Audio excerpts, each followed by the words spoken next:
이 시간 함께 은혜 나누실 하나님의 말씀은 레위기 18장 1절부터 5절까지의 말씀입니다. 함께 은혜 나누실 하나님의 말씀은 레위기 18장 1절부터 5절까지의 말씀입니다. 우리 다같이 합독하시겠습니다. 야훼께서 모세에게 말씀하여 이르시되 너는 이스라엘 자손에게 말하여 이르라. 나는 야훼 너희 하나님이라. 너희는 너희가 거주하던 애굽 땅의 풍속을 따르지 말며 내가 너희를 인도할 가나안 땅의 풍속과 규례를 행하지 말고 너희는 내 법도를 따르며 내 규례를 지켜 그대로 행하라. 나는 너희 하나님 야훼이니라. 너희는 내 규례와 법도를 지키라. 사람이 일을 하면 그로 말미암아 살리라. 나는 야훼이니라. 아멘. 우리 자리에 앉으시면서 옆에 분과 하나님께서 당신을 축복하십니다. 서로 인사하며 하겠습니다.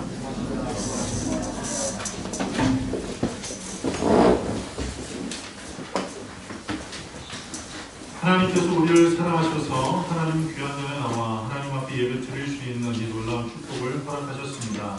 하나님 앞에 우리의 마음을 드리고 우리의 삶을 드리고 하나님 앞에 예배 드릴 때에 하나님께서 주신 소망과 은혜가 저와 여러분 안에 충만하시기를 간절히 축복합니다. 우리는 계속해서 하나님의 말씀을 통해서 정말 하나님 앞에 자신의 삶을 맡겼고 그리고 하나님 손에 맡긴 그 삶을 하나님께서 사용하시는 그 삶에 대해서 말씀을 통해서 추적하고 그 말씀을 통해서 지금 은혜를 나누고 있습니다. 지난주에는 우리가 출애굽기를 통해서 하나님께서 구속하길 원하셔서 그리고 구속한 백성들을 통해서 하나님의 약속한 땅에서 하나님을 예배할 수 있도록 그리고 하나님의 자녀답게 이 세상을 살아갈 수 있도록 만드시는 그 놀라운 은혜를 함께 나누었다면 오늘은 레위기를 통해서 하나님께 헌신한 사람들이 어떠한 기쁨을 누릴 수 있는지 그리고 우리가 하나님 앞에 어떠한 모습으로 우리의 삶을 드리며 살 수 있는지 이 레위기를 통해서 함께 은혜를 나누도록 하겠습니다. 크게 레위기는 구속받은 하나님의 백성을 위한 하나님의 안내서입니다. 하나님의 백성이라면 이렇게 살아라. 그리고 하나님의 백성으로 이렇게 살아갈 때 너희 삶 가운데 혹 잘못된 일이 있거든, 혹 어려운 일이 있거든, 혹 문제가 있거든 이렇게 해결하며 살아라 라고 방법을 우리에게 자세히 안내하고 있는 책, 그것이 바로 레위기입니다. 그 레위기는 우리가 읽은 이 말씀을 근거로 해서 1장부터 27장까지 구성이 되어 있는데 총 7개의 섹션으로 나눠져 있습니다. 첫 번째는 내가 하나님 앞에 자원해서 드리는 제사가 기록되어 있고 그리고 4장부터 7장까지는 의무적으로 드려야 되는 제사에 대해서 기록하고 있습니다. 내가 원하던 원치 않던 꼭 드려야 하는 제사에 대해서 기록하고 있습니다. 그리고 8장부터 10장까지는 이 제사를 직내하는 제사장, 그 사람들이 어떤 사람이고 그 사람들을 세우기 위해서는 어떤 과정이 필요한지에 대해서 말씀하고 있습니다. 그리고 그렇게 제사를 드리는 그 사람들이 하나님 앞에 정결함을 얻고 이 세상을 어떻게 살아가야 하는지 그 방법을 이야기하고 있습니다. 11장부터 15장까지는 하나님 앞에 제사를 드린 그 사람이 하나님 앞에 정결하게 되었고 그 정결함을 삶 가운데 계속 유지하며 살아가기 위해서 이렇게 해라 라고 하는 그 내용들이 11장부터 15장까지 나와 있습니다. 그리고 16장부터 20장까지는 나만 정결해서는 안 되잖아요. 나 혼자만 정결한다고 해서 정결해질 수가 없더라고요. 내 주변, 내 환경이 정결하지 않으면 정결해지지 않아요. 내 주변이 냄새가 나는, 이 악취가 나는 곳이라고 한다면 처음에는 그 악취 때문에 코를 들지 못하지만 시간이 지나갈수록 거기에 적응을 하게 됩니다.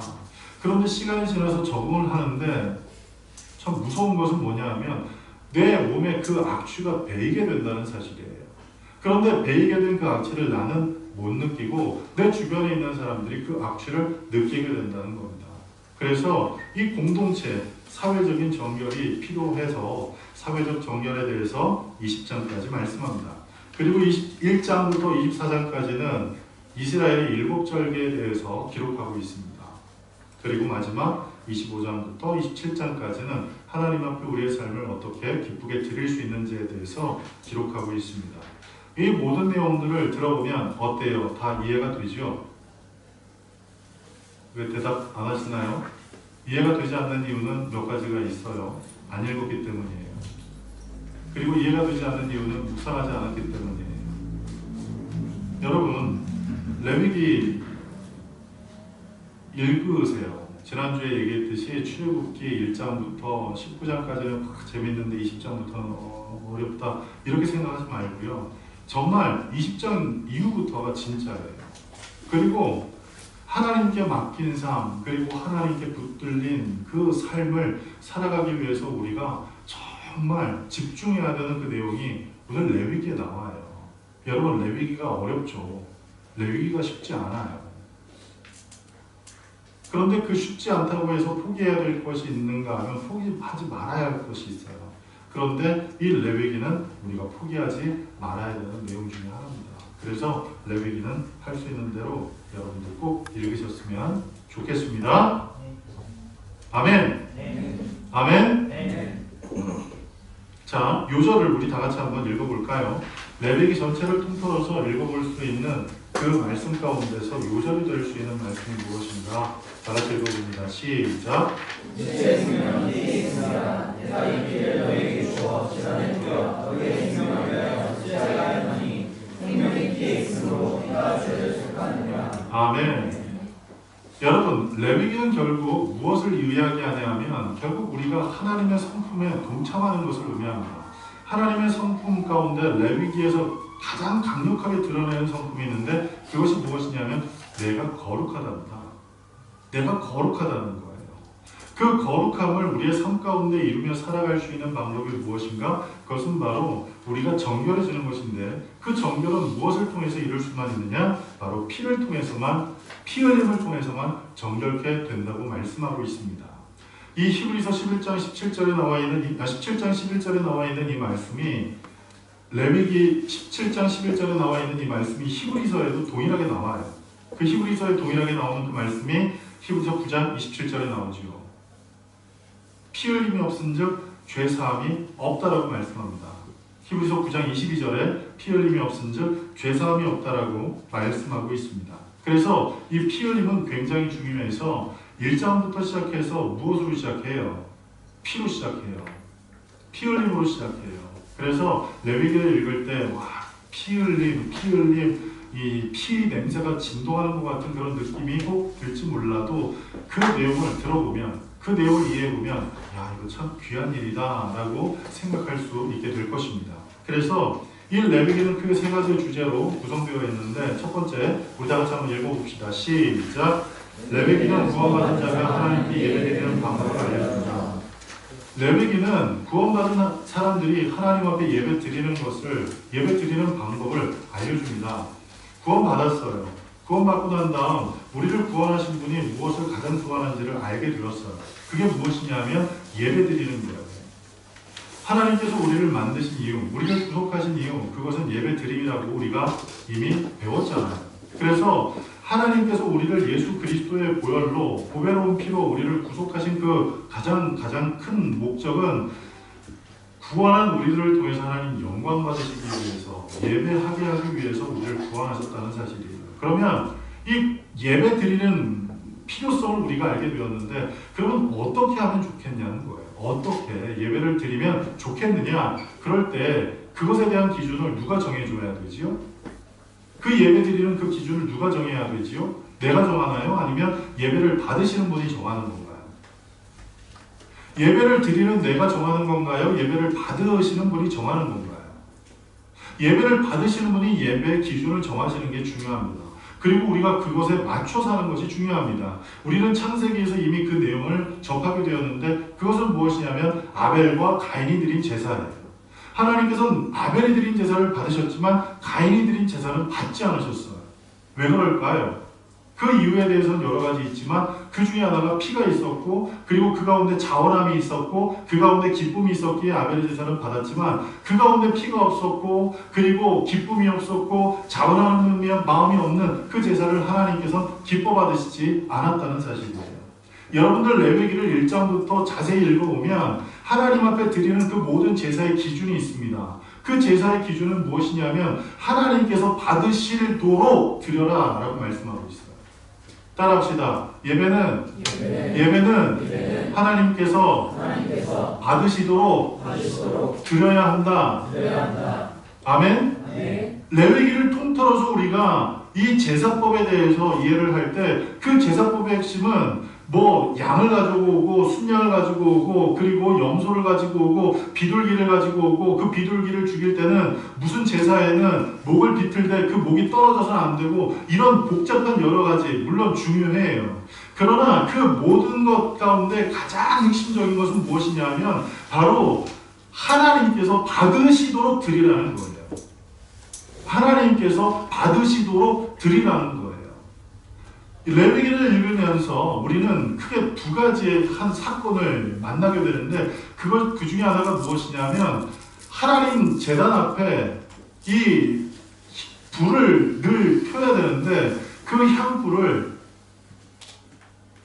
아론의 아들들이 다른 불을 갖다가 킵니다. 그럴 때 어떻게 되죠? 그 두 아들이 죽어요. 아론에게는 4명의 아들이 있었는데 둘이 죽어요. 그러면 몇 명이 남죠? 2명이 남아요. 그런데 이 2명도 어떤 일을 하게 되냐면 하나님 앞에 드린 그 제사를 드리고 난 후에 번제는 모든 것을 다 태워야 되지만 속죄자라든지 그 다음에 속건자라든지 이것은 다 태우지 않습니다.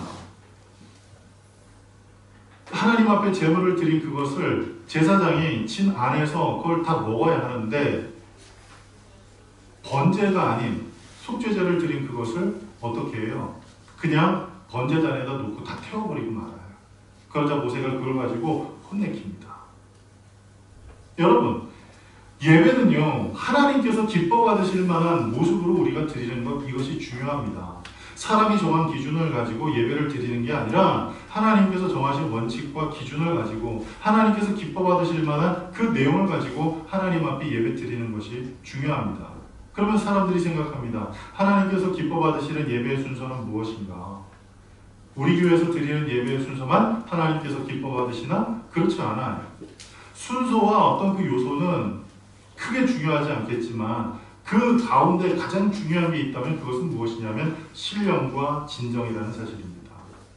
신령은 무엇이에요? 성령님과 함께 예배를 드리는 것입니다. 진정이라는 것은 무엇입니까? 상하고 애통하는 심령을 가지고 하나님 앞에 정직한 마음을 가지고 나오는 겁니다. 그럴 때 하나님께서 우리에게 놀라운 은혜를 주실 줄 믿습니다. 그것이 바로 예배의 기준이 되어야 한다는 사실을 여러분 아셔야 돼요. 그래서 여러분들이 예배를 드리러 나와서 하나님 앞에 제사를 드릴 때 가장 중요하게 생각하는 것은 무엇이어야 하느냐? 내가 지금 성령님과 함께 예배를 드리고 있는가? 이거예요. 예배 순서가 어떻게 되느냐? 그게 중요한 게 아니라, 그리고 설교 오늘 얼마나 짧게 할 수 있을까? 이게 중요한 게 아니라 뭐가 중요해요? 내가 지금 성령님과 함께 예배에 임하고 있는가? 이거예요. 할렐루야. 네.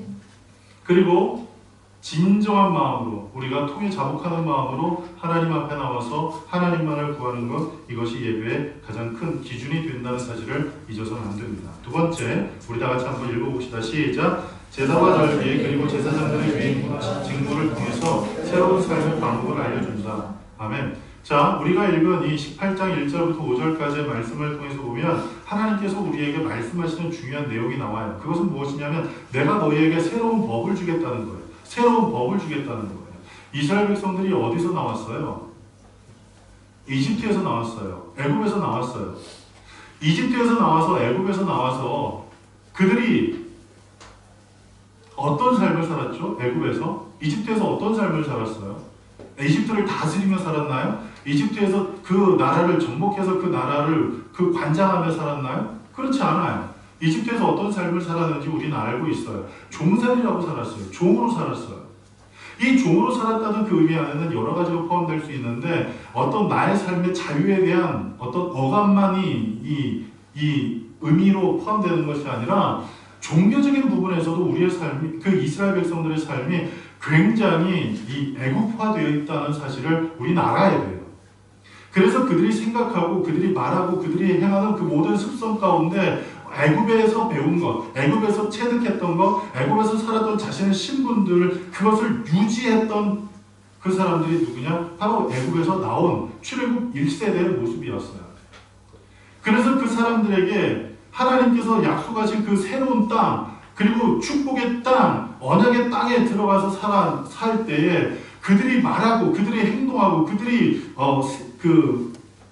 추구하는 그 삶의 모습이 애굽에서 살았던 그 모습과 별반 다르지 않다면 뭐 달라질 게 아무것도 없잖아요. 애굽에서 사나 가나안에서 사나 달라질 게 없잖아요. 단지 장소만 바뀌어 있을 뿐이지 그 사람들은 여전히 종이고 그 사람들은 여전히 종의 습성을 갖고 있고 그들이 말하고 행하는 그 모든 것은 여전히 종이었다는 사실이에요. 그렇기 때문에 하나님께서 그들에게 무엇을 말씀하셨는가 하면 18장 1절부터 5절까지 나와 있는 것처럼 내가 새로운 법을 그리고 새로운 삶의 양식을 너희에게 가르쳐 주겠다라고 말씀하고 있는 거예요. 그리고 하나님의 선택된 백성으로 살아갈 때 무엇이 중요한지를 너희에게 가르쳐 주겠다는 거예요. 그게 레위기의 핵심입니다. 그래서 여러분, 우리가 하나님의 백성으로 이 세상을 살아가려고 할 때 하나님의 백성으로 이 세상을 살아가는 그 과정 가운데서 여러분 레위기를 빼놓고는 하나님의 백성으로 살아가는 그 삶의 모습을 우리가 기준 잡지 못하고 그리고 하나님께서 원하시는 뜻이 무엇인지를 알지 못하고 살 때가 너무나 많다는 사실이에요. 그래서 레위기는 반드시 읽어야 합니다. 자, 세 번째. 다 같이 읽어볼까요? 시작! 하나님과 거룩한 교제를 지속하기 위한 구별된 삶과 놀라운 하나님의 은혜를 보여주시라. 아멘. 자, 레위기를 보면 정결한 삶에 대해서 얘기를 합니다. 정결한 삶에 대해서 얘기를 하는데 우리가 이 레위기 전체를 한번 이렇게 7가지 섹션을 나눠서 얘기할 때에 개인적인 성결, 공동체의 성결을 얘기하는 그 부분이 나와요. 그 가운데서 한 가지 예를 들어 볼게요. 주중에 어떤 분이 저에게 질문을 하셨어요. 아이를 낳는 것은 복된 일 아닙니까? 맞아요. 창세기 1장에 보면 생육하고 번성하라 하셨기 때문에 아이를 낳는 것, 자녀를 출산해서 그 가정의 자녀가 많아지는 것, 이것은 하나님의 축복이에요. 그래서 시편에서도 이 전통의 화살이 가득한 것이 축복이라고 얘기를 할 만큼 자손이 많은 것은 축복이에요. 그런데 성경에서 보면 무엇을 얘기하냐면 레위기에서 보면 무엇을 얘기하냐면 출산한 여인에 대한 어떤 기준, 그것에 대한 어떤 정한 원칙이 있는데 그것이 뭐냐면 출산한 여인은 부정하다는 거예요. 부정하다. 걸려요. 그 부정하다는 얘기예요. 출생한 여자는 부정하다는 그 얘기에 걸려요. 왜? 자녀를 낳는 것은 복된 일인데 왜 그 여자는 부정한 사람이 되어야 하느냐? 걸리잖아요. 우리는 여기서 이 부정하다는 단어의 어떤 3가지 용례를 우리가 살펴봐야 돼요. 이 부정하다는 것은 더럽다는 거예요. 이 부정하다는 것은 크게 어떤 의미를 갖고 있냐면 위생적으로 봤을 때 더럽다는 것을 뜻해요. 위생적으로 더럽다. 한마디로 말해서 오염됐고 썩었다. 뭐 이런 의미죠. 사과를 냉장고에 오래 놔두면 사과가 썩잖아요. 그걸 보고 부정하다 이렇게 얘기를 해요. 두 번째로 더럽다는 것은 윤리적으로 바르지 못하고 옳지 못하다는 의미예요. 우리 그런 사람을 보고 뭐라고 얘기를 해요? 더러운 놈. 그러잖아요. 겉은 번지를 해도 윤리적으로 굉장히 더럽고 윤리적으로 굉장히 이 잘못 사는 사람들을 향해서 우리는 뭐라고 얘기를 해요? 이 더러운 놈. 그렇잖아요. 그리고 세 번째, 그것은 뭐냐면 신앙적인 관점에서 봤을 때 부정한 거예요. 신앙적인 관점에서 봤을 때 부정한 것은 하나님 앞에 제사를 드리지 못하는 것, 그것이 부정한 거예요. 하나님 앞에 제사를 드릴 수 없는 사람, 그 사람이 부정한 거예요. 그러면 왜 출산한 여인은 하나님 앞에 예배를 드릴 수 없느냐? 그렇게 생각할 수 있잖아요. 출산한 여인은 하나님 앞에 왜 제사를 못 드리냐? 그렇게 생각할 수 있잖아요. 우리는 여기서 하나님의 사랑을 깨닫게 돼요. 어떻게 깨닫게 되느냐? 보통 우리나라에서는 여자분들이 아이를 낳으면 집 밖에 못 나가게 합니다. 그리고 추운 바람을 쐬지 못하게 해요. 그 이유는 왜 그래요? 산모를 건강하게 지켜주기 위함이에요. 맞죠? 그렇죠? 그래서 사모들 보면 어때요? 맨날 먹는 게 뭐예요? 오늘 아침은 뭐 먹어? 미역국. 오늘 저녁은 뭐야? 미역국. 계속 미역국을 먹어요. 왜? 피를 맑게 해주니까. 미역국을 먹어요.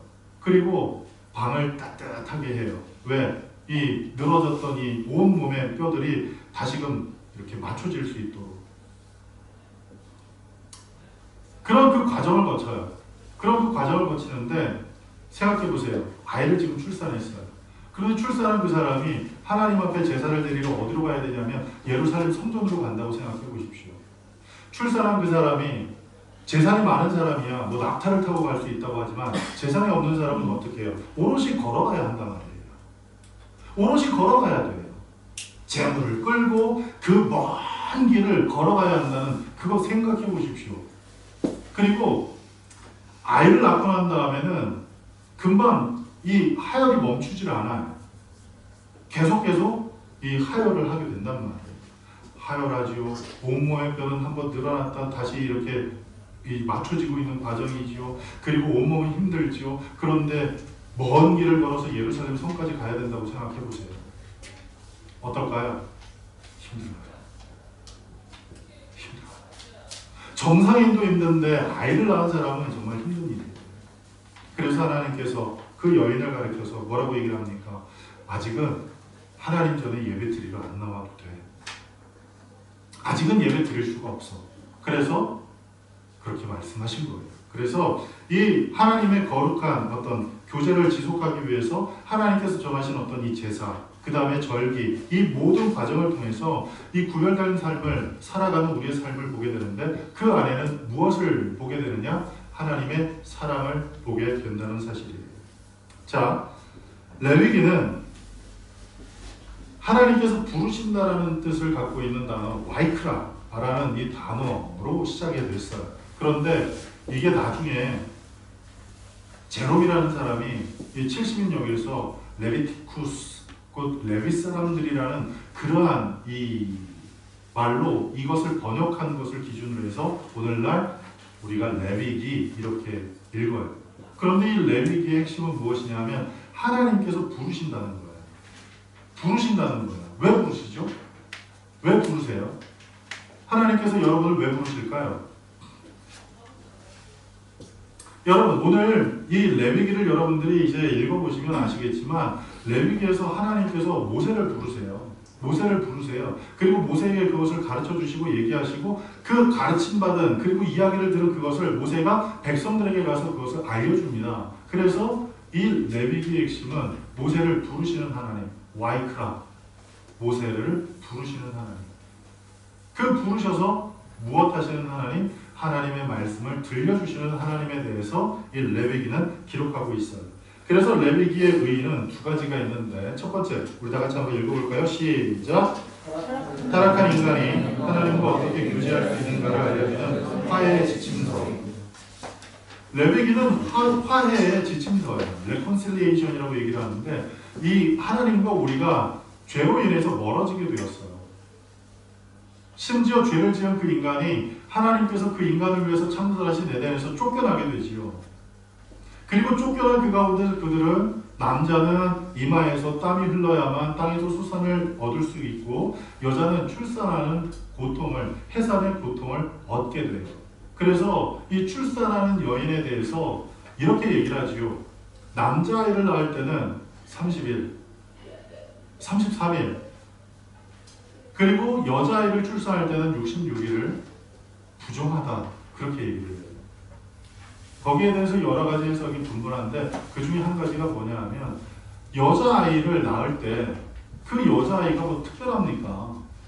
똑같은 사람이에요. 왜냐하면 그 다음 말씀에 보면 남자와 여자가 드리는 제물에 차별을 두지 않으셨어요.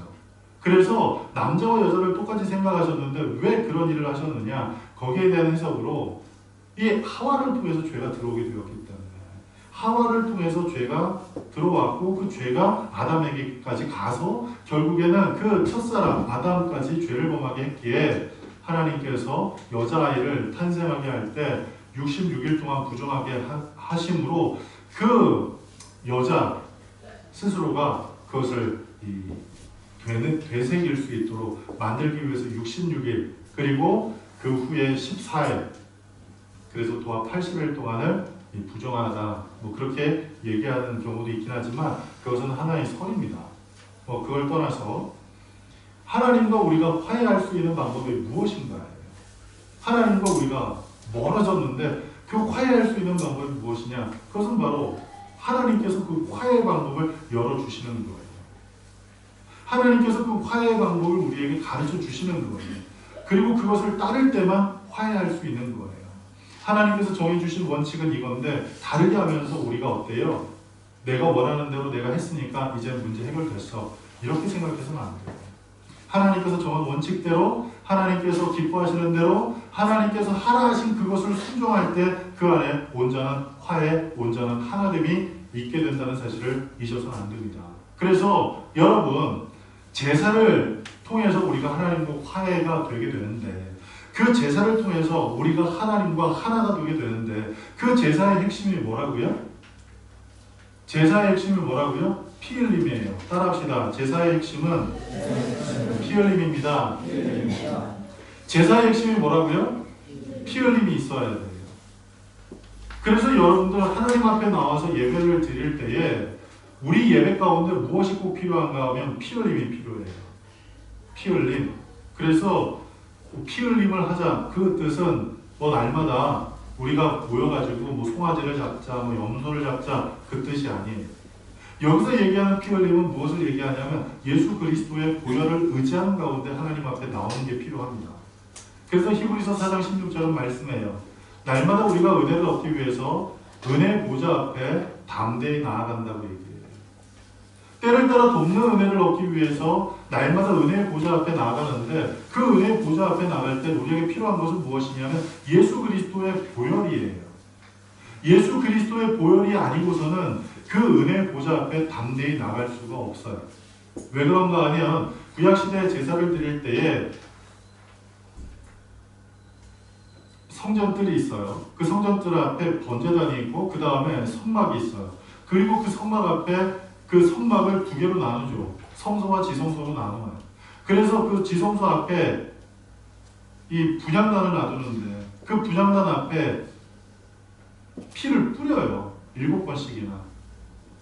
그리고 이렇게 좀 이 분향단에 이렇게 좀 올라온 뿔 같은 게 있어요. 거기에 피를 다 발라요. 무엇을 가지고 가요? 피를 가지고 들어가지 않으면 지성소에 갈 수가 없어. 지성소 앞까지 갈 수가 없었어요. 구약시대에 아무리 제사장이라도 대제사장이라도 하나님 전에 나아갈 때는 하나님 지성소에 나아갈 때는 무엇을 가지고 가야 되냐면 번제단에서 잡은 그 속죄 제물에 피를 가지고 나아가야 했단 말이에요. 여러분 예배에는 무엇이 필요해요? 예수 그리스도의 보혈이 필요하다는 사실을 여러분이 잊지 마십시오.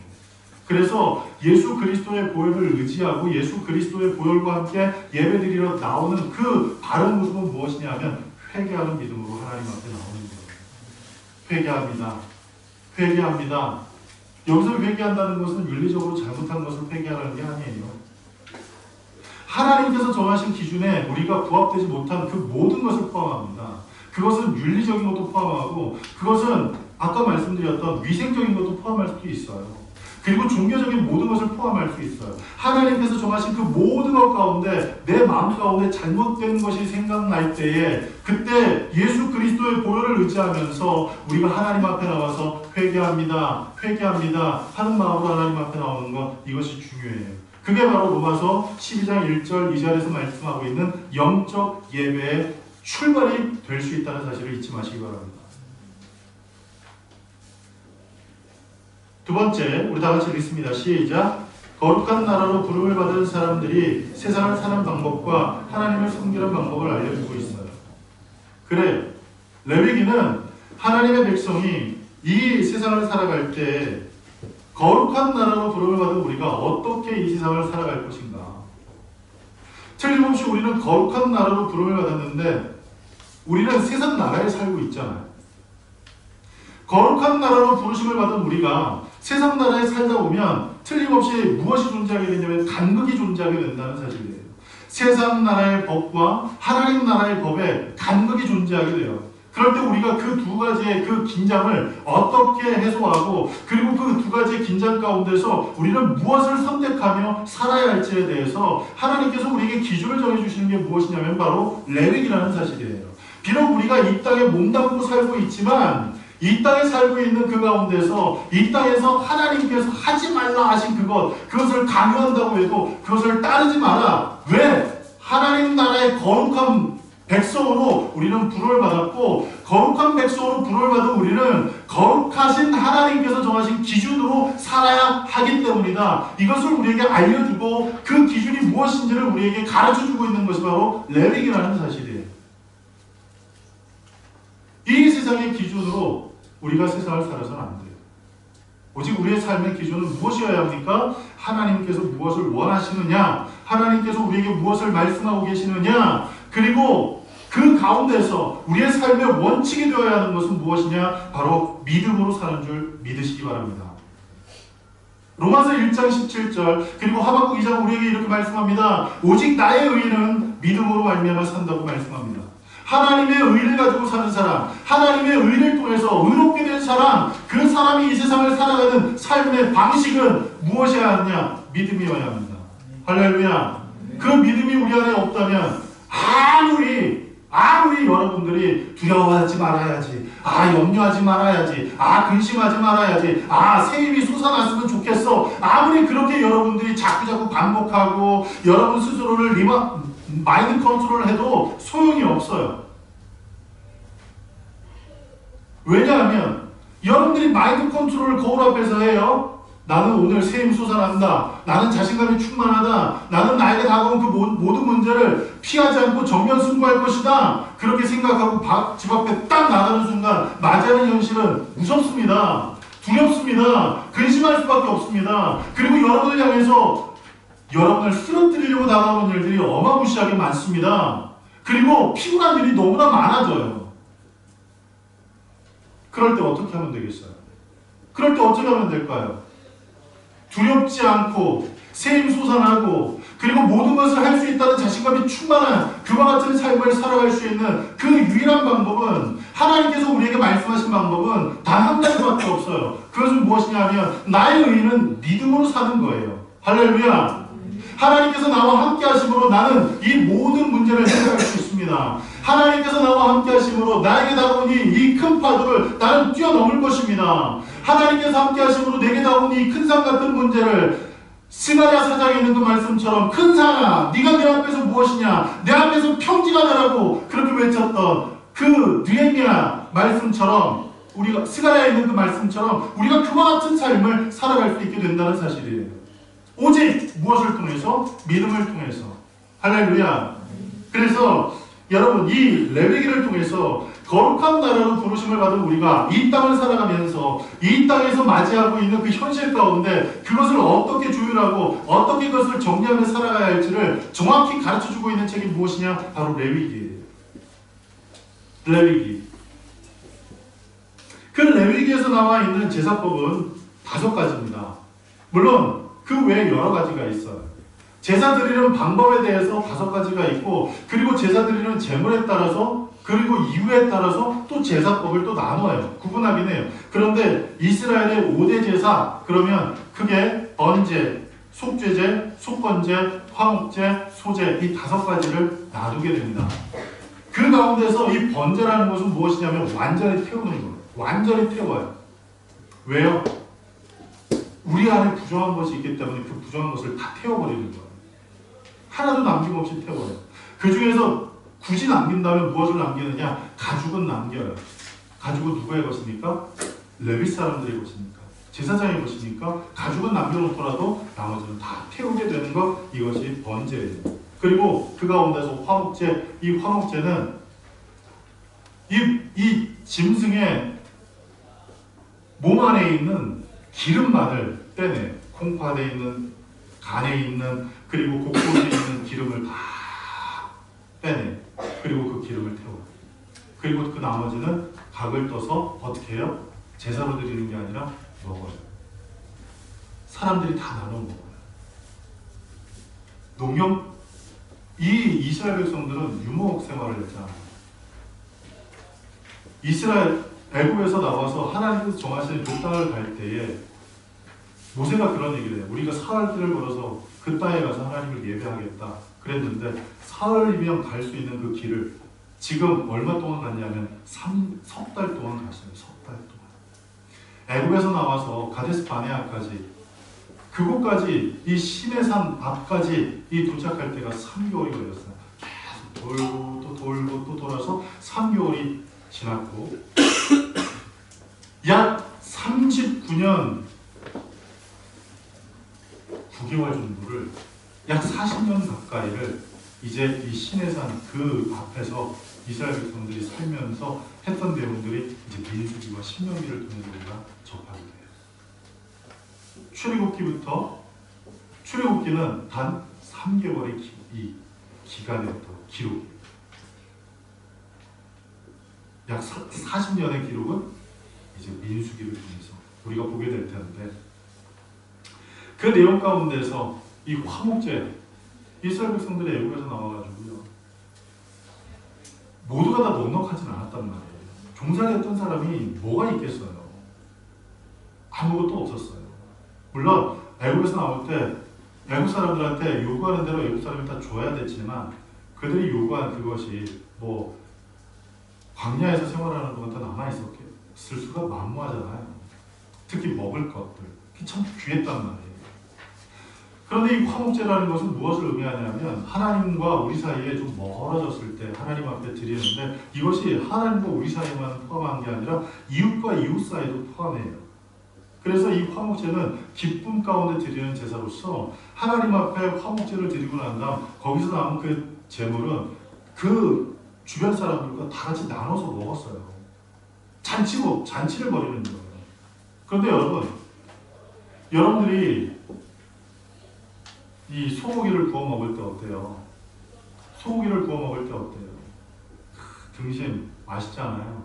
근데 등심이 아무리 맛있어도 등심에는 뭐가 있냐면 기름기가 좀 있어요. 이 기름기가 집중적으로 모여있는 그것도 먹어요? 안 먹어요? 소 기름이 별로 안 좋다는 얘기를 우리가 들은 사람들은 어떻게 되느냐? 그 기름들을 다 잘라내서 먹잖아요. 그렇죠? 왜 잘라내서 먹어요? 소의 기름은 엉겨붙어서 몸에 안 좋다 그런 얘기가 있어서 보세요. 화목제 하나님께서 정하신 기준이 뭐예요? 기름을 다 제거하고 꼼꼼하게 간에도 있고 콩팥에도 있는 그 기름들을 다 제거하게 만들어요. 그리고 기름기가 하나도 없는 건강한 그 식자재를 하나님께서 화목제로 사람들과 나눠 먹게 하시는 거예요. 하나님 은혜 아닙니까? 하나님 사랑하심 아닙니까? 하나님의 섬세하심 아닙니까? 할렐루야. 그 하나님께서 지금도 우리를 그렇게 섬세하게 지켜보고 계신다는 사실이에요. 레위기를 읽으면서 이런 사실을 접하게 되면 굉장히 은혜가 돼요. 자, 그리고 6번째부터 8번째는 이스라엘의 3대 절기에 대해서 기록하고 있는데 이스라엘의 3대 절기는 유월절, 오순절, 초막절입니다. 유월절, 그리고 오순절, 그리고 초막절 이것이 이스라엘 백성들이 지키는 절기로서 특별히 이 초막절이라는 것은 무엇이냐면 이스라엘 백성들이 광야에서 생활했던 그때 당시를 기억하면서 일주일 동안 텐트를 치고 사는 거예요. 우리가 이렇게 정해지지 않은 땅에서 하나님께서 인도하시는 대로 살았지 하는 그것을 마음 가운데 기억하면서 천막을 치고 그곳에서 일주일 동안 사는 거예요. 1년에 한 번씩. 만약에 이 초막절 얘기하면 우리나라 사람들이 되게 좋아할 것 같아요. 왜냐하면 한국에 캠핑 붐이 일어났어요. 집 놔두고 텐트 갖고 밖에 나가서 자요. 그러면서 되게 행복해한다고 해요. 좋아해요. 그런데 이스라엘은 그런 개념이 아니었어요. 광야에서 하나님이 지키지 않으시면, 하나님 보호하지 않으시면, 하나님 공급하지 않으시면 죽을 수밖에 없다는 사실을 처절하게 깨닫는 그 시간이 언제냐? 바로 이 초막절이었어요. 그래서 이 천막을 치고 일주일 동안 살았던 날, 그날이 초막절이에요. 자, 그러면 이 레위기를 통해서 하나님 손에 붙들린 삶, 그 삶이 어떤 것인지에 대해서 우리가 살펴보게 되는데, 레위기를 통해서 우리가 만나게 되는 것은 첫 번째로 온전한 헌신을 원하신다는 사실. 누가? 하나님께서. 하나님께서 온전한 헌신을 원하신다는 사실을 발견하게 돼요. 자, 제가 말씀드렸죠. 레위기 1장 3절을 우리 한번 읽어볼까요? 레위기 1장 3절 우리 다 같이 한번 읽어보겠습니다. 레위기 1장 3절이에요. 다 같이 읽겠습니다. 시작. 그 예물이 소의 번제이면 흠 없는 수컷으로 회원문에서 야훼 앞에 기쁘게 받으시도록 드릴지니라. 어떻게 드리라고요? 기쁘시게 받으시도록 드려라. 근데 이 말씀이 계속 반복돼요. 기쁘시게 받으시도록, 기쁘시게 받으시도록, 기쁘시게 받으시도록. 아시겠죠? 아시겠죠? 여러분들이 선물을 할 때 그 선물 어때요? 받을 사람을 생각하면서 선물을 준비하지 않습니까? 그리고 그 받을 사람을 생각하면서 그 선물을 예쁘게 포장하지 않습니까? 그런 것처럼 하나님 앞에 드릴 그 제사를 어때요? 그 받을 사람을 생각하며 선물을 준비하고 받을 사람을 생각하면서 포장을 준비하는 것은 그 선물을 받았을 때 기뻐하는 모습을 상상하기 때문이에요. 마찬가지로 하나님 앞에 제사를 드릴 때도 하나님께서 나의 제사를 받으실 때 기뻐하시는 모습을 상상하면서 그럼 어떻게 드릴 것인가, 어떻게 잘 드릴 수 있는가, 이것을 고민하는 것, 이것이 제사 드리는 사람의 원칙 그리고 기준이 되어야 돼요. 그래서 레위기를 통해서 우리는 무엇을 보게 되느냐, 하나님께서는 온전한 헌신을 원한다는 사실이에요. 그것을 어떻게 알 수 있느냐, 여러분 보세요.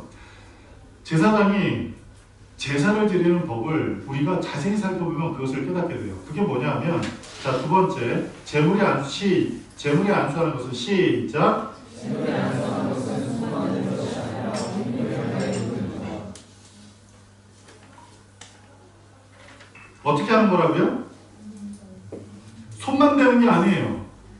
우리가 손을 얹으라고 성경에 나와 있기 때문에 그냥 생각할 때 죄 있는 사람이, 제사 드리는 사람이 제물을 가지고 제사장 앞에 그 제물을 가지고 나와요. 그리고 그 제물에 그 머리 위에 손만 그냥 이렇게 살포시 이렇게 얹는 게 아니에요.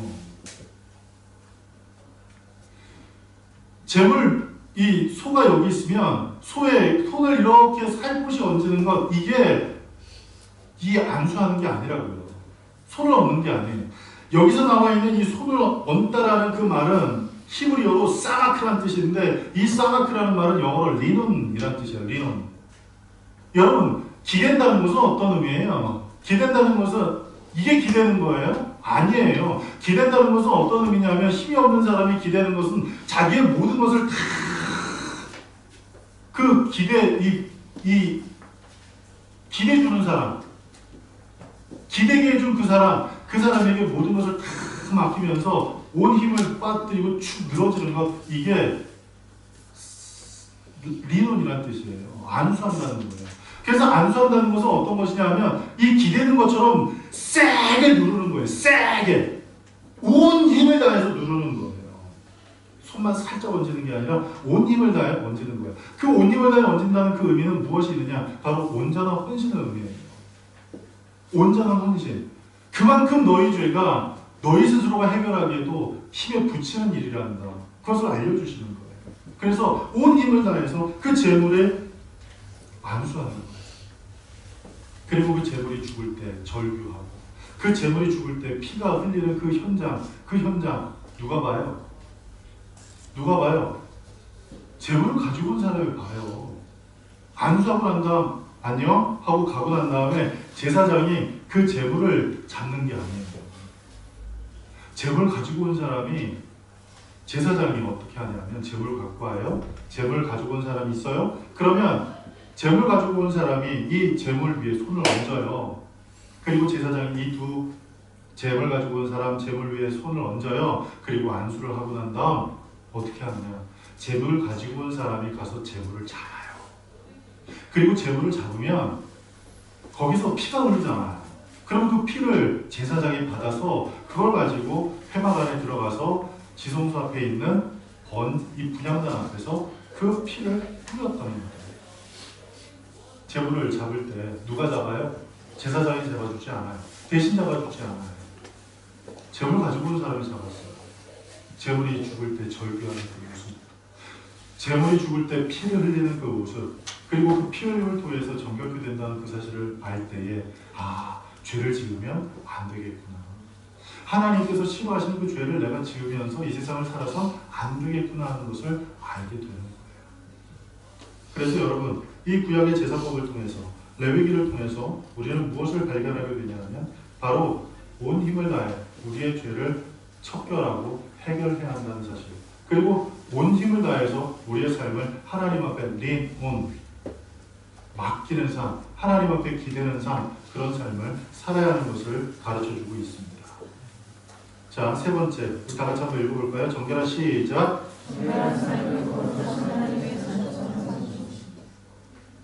그래요. 레위기에서 우리가 쉴 새 없이 읽을 수 있는 말 중에 하나가 뭐냐면 내가 거룩하니 너희도 거룩하라.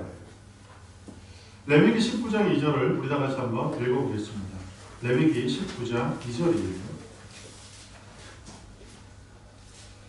레위기 19장 2절 우리 다 같이 읽겠습니다. 시작. 너는 이스라엘 자손의 모든 중에게 말하리라. 너희는 거룩하라. 이는 나 야훼 너희 하나님이 거룩함이니라. 아멘. 내가 거룩하니 너희도 거룩하라 말씀하고 계십니다. 그래서 정결한 삶은 거룩하신 하나님의 자녀로 사는 거예요. 그것은 무엇이냐? 내가 거룩하게 되는 거예요. 우리가 끊임없이 얘기할 때 거룩의 뜻이 무엇이라고요? 구별되는 거예요. 하나님의 임재 가운데 사는 것, 그것이 거룩이에요. 할렐루야. 할렐루야. 교회 나와도 교회 나온 우리 안에 하나님의 임재가 없으면 그 사람은 거룩한 거 아니에요. 어머, 교회 갔는데 안 거룩해요? 놀러 가지도 않고 교회 갔는데 안 거룩합니까? 아니요, 거룩하지 않아. 아무리 교회를 나와도 하나님이 그 안에 임재해 계시지 않으면 두세 사람이 내 이름으로 모인 곳에 내가 너희들과 함께 있겠다 하시는 만큼 하나님은 우리와 함께 하길 원하시는 분이란 말이에요. 함께 못해서 안 달라신 분이란 말이에요. 그런데 그렇게 우리와 함께 하길 원하시는 분, 그분을 우리가 모시지 못하고 그저 단지 습관에 의해서 혹은 다른 사람의 어떤 교회 안 가면 어떻게 생각할까 그것 때문에 나와 있거나 혹은 또 여러 가지 이유 때문에 여기 나와 앉아 있다고 해서 그 사람이 거룩해진다? 그건 아니에요. 교회에 앉아 있다고 해서 거룩해지는 게 아니에요. 교회에 앉아 있다고 해서 구원받는 게 아니에요, 여러분.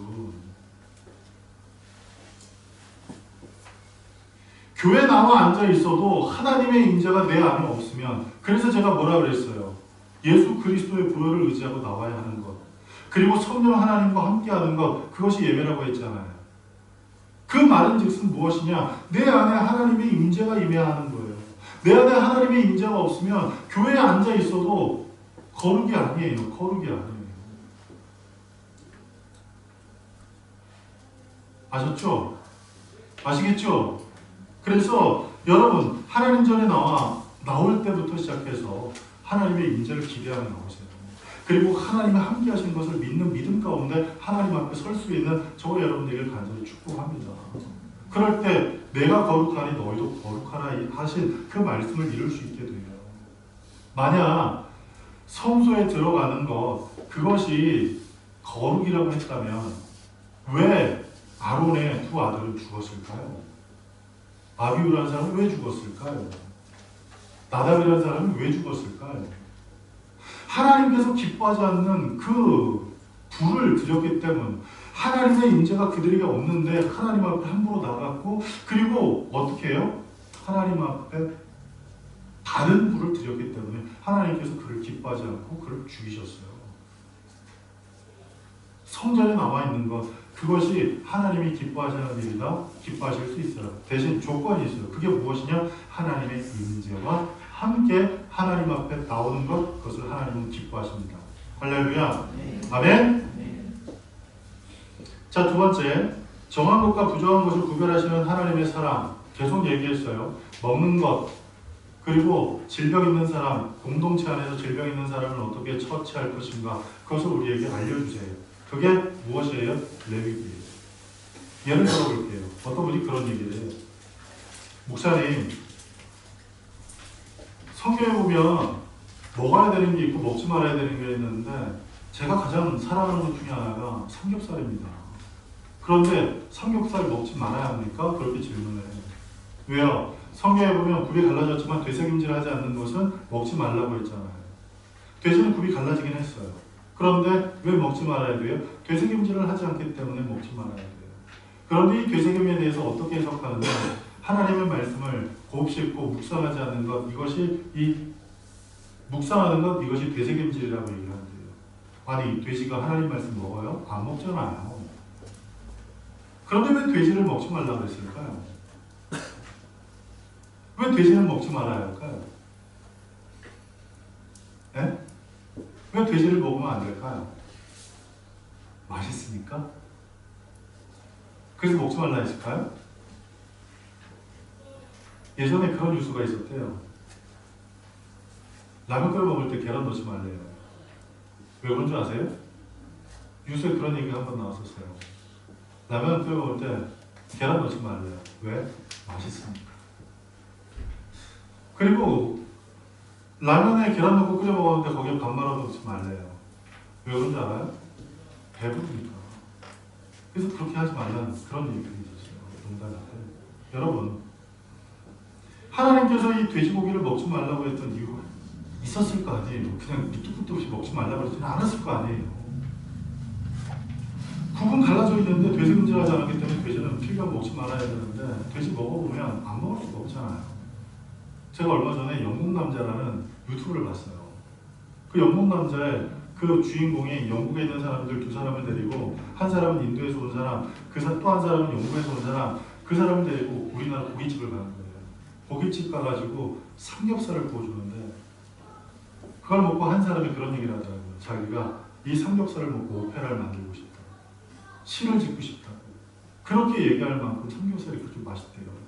근데 이렇게 맛있는 삼겹살 왜 못 먹어요? 왜 못 먹어요?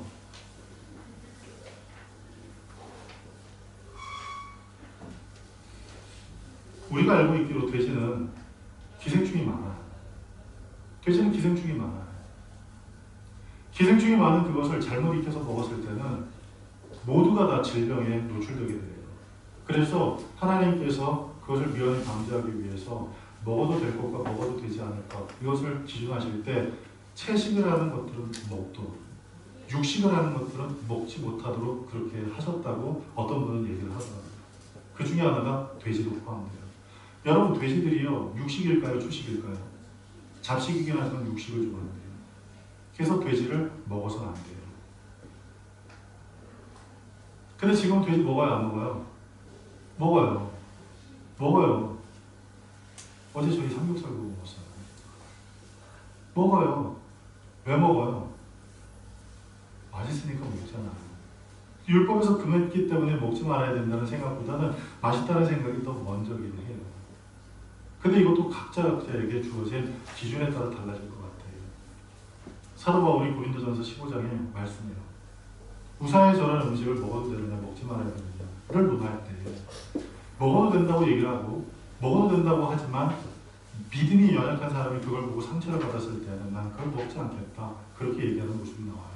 그래서 여러분, 예수 그리스도께서 모든 것을 다 완벽하게 완성하셨기 때문에 그 완벽하게 완성하신 그 가운데서 우리가 건강이 보장되는 한 해에서는, 아시겠죠? 건강이 보장되는 한 해에서는 모르겠어요. 저도 돼지고기 먹어도 될 것 같아요. 너무 많이 먹어서는 안 되겠지만 적당히 먹는 것도 괜찮지 않겠나. 그건 제 기준이에요. 제 기준. 아시겠죠? 어머, 목사님이 먹으라 그랬어, 이렇게 얘기하시면 안 돼요. 제 기준이라고 그랬어요. 근데 여러분들이 어머 나는 아니야, 나는 구약에 나와 있는 율법대로 살 거야, 그렇게 생각이 돼서 돼지고기를 안 먹어요? 그건 여러분의 믿음이에요. 아시겠죠? 아시겠다는 거예요? 알겠다는 거예요? 아시겠죠? 네. 자, 그리고 세 번째, 이 제사장 위임식이 나와요. 제사장의 위임식은 무엇이냐면 회중을 성막 앞으로 이 제사장을 세우는 거예요. 이게 왜 중요한지 여러분 한번 생각해 보세요. 베드로전서 2장 9절에 이렇게 말씀합니다. 우리를 왕 같은 제사장이라고 얘기합니다. 따라합시다. 나는 왕 같은 제사장입니다. 내가 뭐라고요? 왕 같은 제사장이에요. 나는 제사장이에요. 여러분, 목사만 제사장이 아니라 여러분도 제사장이라는 사실이에요. 하나님 앞에 제사를 드리러 갈 때 여러분 모두가 제사장이라는 사실이에요. 그렇다면 이 제사장이 어떠한 과정을 통해서 제사장으로 임직을 받느냐, 이거 아는 거 중요할 것 같아요. 왜? 내가 제사장이기 때문에. 그 전까지는 이거 목사님만 알아야지 이렇게 생각했다고 한다면 바꿔야 돼요. 이제는 누가 알아야 돼요? 여러분이 아셔야 돼요. 왜요? 내가 왕같은 제사장이기 때문입니다. 자, 어떤 과정을 거치느냐? 회중을 성막 앞으로 소집을 합니다. 그리고 소집하고 난 다음 그 제사장을 깨끗한 물로 씻습니다. 머리부터 발끝까지 깨끗이 씻어요. 그리고 하나님께서 정하신 거룩한 예복, 배로 짠 옷을 겉옷도 속옷도 다 만들어서 입혀요. 그리고 어떻게 해요? 기름을 부어요. 그 다음 속죄제와 범죄제와 위임제를 하나님 앞에 드려요. 그리고 네 번째, 성막들에서 고기와 떡을 먹고 7일 동안 성막문 안에 머물러 있어야 하는 거예요. 여러분, 이것이 제사장이 되는 과정이에요. 우리를 왕같은 제사장으로 부르셨다고 한다면 그 과정에 무엇이 필요하냐? 예수 그리스도의 보혈의 씻음을, 죄 씻음을 경험해야 합니다. 할렐루야. 내가 왕같은 제사장으로 하나님 앞에 서길 원하시면 예수 그리스도의 보혈을 통해서 내 모든 죄가 씻김 받는 그 경험이 있어야 돼요. 그리고 두 번째, 무엇이 필요해요? 거룩한 예복으로 옷을 입어야 돼요. 거룩한 예복으로 옷을 입는다고 했는데 성경은 그것을 무엇이라고 얘기를 하냐면 우리의 행실이라고 얘기를 해요. 옷을 입는다는 그것을 성경은 뭐라고 얘기를 하냐면 우리의 행실이라고 얘기를 해요. 하나님의 그 거룩함을 옷 입은 우리가, 거룩한 행실을 옷 입은 우리가 이제는 하나님의 제사장처럼 이 땅에 살아야 한다는 거예요. 제사장처럼 산다는 것은 무엇을 의미하냐면 제사장도 먹어요. 제사장도 쉬어요. 제사장도 자요. 제사장도 밖에 나가서 움직일 수 있어요. 그러나 제사장이 가장 중요한 일은 무엇이냐면 하나님 앞에 제사 드리는 일이었어요. 그래서 여러분, 우리가 제사장으로 산다. 그것은 무엇을 의미하느냐? 내가 제사장처럼 그렇게 옷을 입고 사는 그것을 의미하는 게 아니라 내 삶 가운데 우선순위를 바로 정하고 그 우선순위 가운데에서 하나님께서 기뻐하시는 일을 위해 나의 삶을 드리며 살 것이다를 결단하며 사는 것, 그것이 중요합니다. 아멘? 그리고 그에게 기름을 부어요. 기름 붓는다는 것, 우리를 가리켜서 성령으로 충만하는 것을 의미해요. 제사장은 성령으로 충만해야 돼요. 성령의 충만함을 받은 사람, 그 사람이 하나님 앞에 왕같은 제사장으로 설 수가 있어요. 그와 같은 그 모든 과정을 거치고 그가 하나님 앞에 제물을 드리고 그리고 성막들에서 고기를 먹고 7일 동안 그 안에 머물러 있고 난 후에 그는 비로소 왕같은 제사장이 될 수가 있어요. 반드시 예수 그리스도의 보혈, 그리고 하나님의 거룩한 행실로 옷 입는 것, 그리고 성령으로 충만한 것, 이것이 우리에게 있을 때 우리는 제사장으로서, 왕같은 제사장으로서 하나님 앞에 설 수 있게 된다는 사실을 잊지 마시기 바랍니다. 여러분, 레위기는 온전한 헌신을 우리에게 가르쳐주는 것 동시에 헌신의 기쁨을 우리에게 가르쳐주고 있어요. 레위기를 읽을 때 하나님께서 기뻐하시도록 제사를 드리라고 했는데 그에 대한 이스라엘의 반응은 무엇이었냐면 기쁘게 제사를 드리는 것이었어요. 할렐루야. 할렐루야. 하나님께서 정한 원칙이 있어요. 그 원칙을 불평하면서 그 정한 원칙을 그대로 지키면서 기쁨 하나도 없이 하나님께 드렸다고 한다면 하나님께서 그것을 기뻐 받으셨을까요? 그렇지 않아요. 하나님께서 기뻐 받으시는 제사는, 하나님께서 기뻐 받으시는 제사는 하나님께서 기뻐하시는 모습대로 그 사람이 기쁨 가운데 드릴 때에 하나님께서 그것을 기뻐 받으신다는 사실을 잊지 마시기 바랍니다. 온전한 헌신, 그것은 주일날 교회에 나오는 것을 의미합니다. 온전한 헌신, 금요일날 교회에 나오는 것만 의미하지 않아요. 매일매일의 삶 가운데 온전한 헌신이 저와 여러분 안에 넘쳐나길 간절히 바랍니다. 그럴 때 하나님께서 여러분을 붙드셔서 이 땅 가운데 제사장으로 선 여러분을 이 땅의 왕으로서 살아갈 수 있도록 만드실 거예요. 왕처럼 살아갈 수 있도록 만드실 줄 믿으시기 바라요. 기도하겠습니다.